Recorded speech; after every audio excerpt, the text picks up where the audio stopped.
Welcome everyone to today's Empyrion Workshop Showcase. Join me as we take a look at the Jinx-Class Explorer.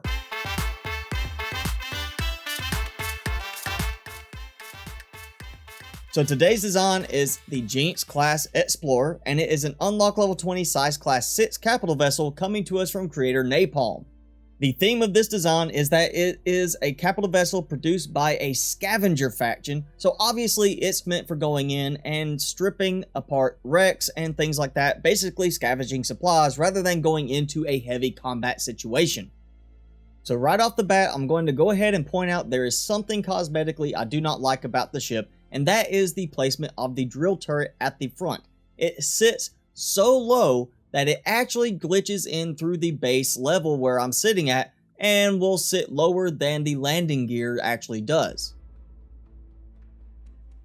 Starting at the back though, we do have a large ramp that leads up into a hangar bay door and a rather small hangar area considering the size of the ship overall. Inside this area, we have access to two different cargo holds, one on the left, one on the right, marked C1 and C2, as well as yellow doors that lead to outside thruster and maintenance access.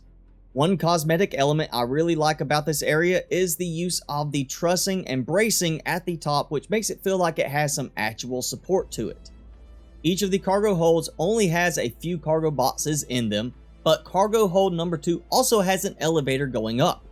At the top of the elevator, there is a shutter door that honestly is a little bit slow to open, meaning you're going to be stuck there waiting for it to get out of your way, but then you are inside the production area where we have some more cargo boxes as well as an advanced constructor.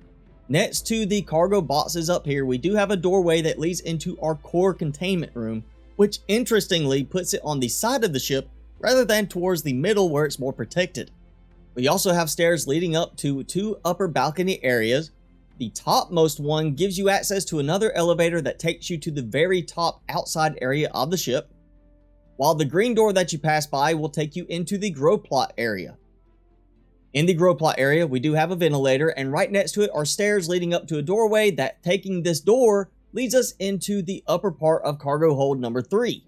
Cargo hold number 3 has more cargo boxes overall, but it is located in a less accessible friendly area because you have to walk further to get to it. And continuing past the elevator leading down to cargo hold number 3, we come out to one of the wing sections where you'll find some nice tubing as well as fuel tanks decoratively hidden below. Now before we get too lost, let's go back to the cargo hold and take the elevator in the middle of it, which will lead us up into a separate little room where we can look down over our warp drive room, where we also have some of our generators. Opposite of the doorway where we come into this upper viewing room, we do have two elevators, both leading down into the actual engineering room where you can go and do any repairs you need to your warp drive, your generators, warp drive fuel tank, and so forth. But we're not done yet. Both of these elevators also lead up to an upper balcony area. Walking along either side of the balcony will bring you to doors leading into a central connecting room where we have some closets. And if you take the orange door, we are back into the production area we were in before. Taking the teal greenish color door will bring you into the crew quarters and lounge area. Going downstairs first, we come into the eating area where you see we have two decorative fridges as well as some tables and seating for people to eat. Going through this door, we come into the bunk bed area where you see we have several sets of bunk beds as well as another meeting table in the middle. The next door takes us into the fridge or freezer area, where we have 4 more fridges, 2 of the decorative ones and 2 of the standard original designs. Taking the stairs opposite this door, we come up to our lavatory amenities where we have our toilet and shower. And then back right next to the door where we came in, we have our food processor and a fridge. And then continuing up the stairs here, we come into the real lounge area where we have a nice setup, nice decorative little look to it, and a very comfy little place to hang out.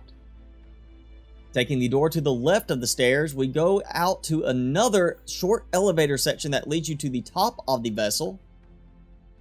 Going to the far end of the room and turning left, we come into the nice captain's quarters, where it's basically just a very nice bed and desk combination, as well as a private bathroom and shower. And then taking the other door at the far end, we come to the forward section again, where here on the other side we have cargo hold number 3. Instead, in this case, we have some fuel storage and our gravity generator, followed immediately by another door leading to the same left wing section, as we saw on the other side, where we have fuel access as well as thruster access and just a nice outside area. Back in this middle connecting room between these two sections, we have our med bay. And on this section, we are very fully stocked with multiple lab tables. And taking the short elevator in the middle, we come up to the upper level where we have access to our different medical scanners. One thing that bothers me cosmetically about this room is that we have no medic station or clone chamber in this area of the ship, despite it being the medical bay. We do, however, on each side of the room have doors that lead into other engineering areas where we have access to more thrusters for repairs, and it just seems out of place that you would go through the medical bay to get to some of these engineering areas.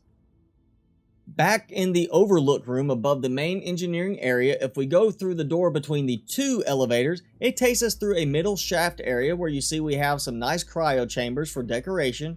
We also have some very decorative consoles, and then through the blue door we come into the bridge area.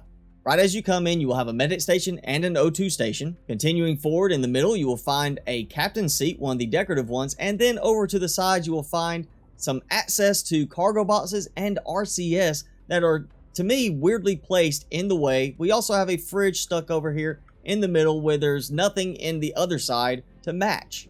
And continuing all the way to the front, we have two more pilot seats as well as a short elevator here that leads you down to the lower section where you can walk down these ramps, finding an armor locker as well as access to the lower section of the RCS, and then the clone chamber and another bunk bed here. Once again, this is the Jinx-Class Explorer, and it is an unlock level 20 size class 6 capital vessel. With 13 fuel tanks for a total capacity of 55,200 fuel, sitting still with thrusters turned off, I do have over 63 hours of use. Just turning on thrusters, however, drops this quickly to 33 hours of use. So this is definitely one you want to make sure you turn off unnecessary items when you are landed on a planet, moon, or just floating in space. It also comes with 4 oxygen tanks for 8,000 O2 capacity, requiring only 1,414 to fill it up. There are 5 ventilators in the ship, but only the 1 oxygen station, 1 medic station, and 1 clone chamber, all located in the bridge area. For weapons and defense, it comes with 6 total sentry guns mixed between the Sentry Gun 1 and Sentry Gun 2, as well as 4 minigun turrets, 2 cannon turrets, and 3 flak turrets. It also has the 1 drill turret I showed you earlier on the underside of the front nose area, and then a multi-turret on the top towards the back. In total, it has 30 cargo boxes spread throughout, as well as 2 ammo boxes, 8 fridges, 1 food processor, and 1 advanced constructor. For resources, it has only a modest 11,833 sathium and 10,040 iron as the most expensive elements.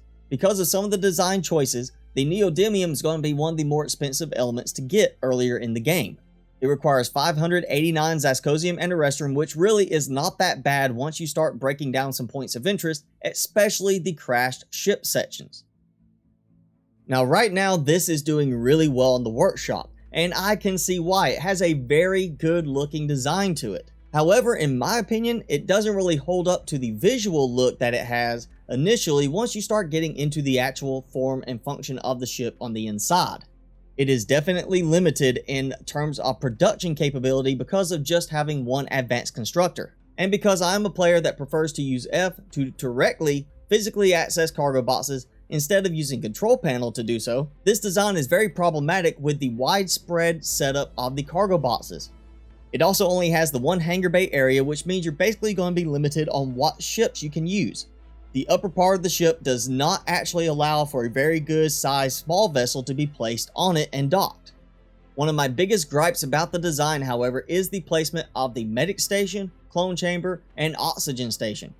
Now, of course, you don't need regular access to the clone chamber, but the medic station and the O2 station are something you might need on a regular basis. Parking a hover vessel or small vessel in the 1 small hangar bay and then having to make that long trek to get there is a bit tiring for me. I much prefer to have at least 1 of each of those in the hangar bay area, so as soon as I get out of my vessel, I can hop over there and get my health up or get my oxygen levels up. Once again, this is the Jinx-Class Explorer by creator Napalm, and if you would like to try it out in your own game, I will have a link in the description below. Be sure that if you try it out and like it, to leave a thumbs up and a good comment on the workshop page. Well, that is it for today's video. If you enjoyed the video, be sure to leave me a like, leave me a comment, and hit subscribe if you haven't done so already. As always, I'm your host, Mr. Spicy. Thanks so much for watching. Be sure to keep it spicy this week, and I will see you in the next video.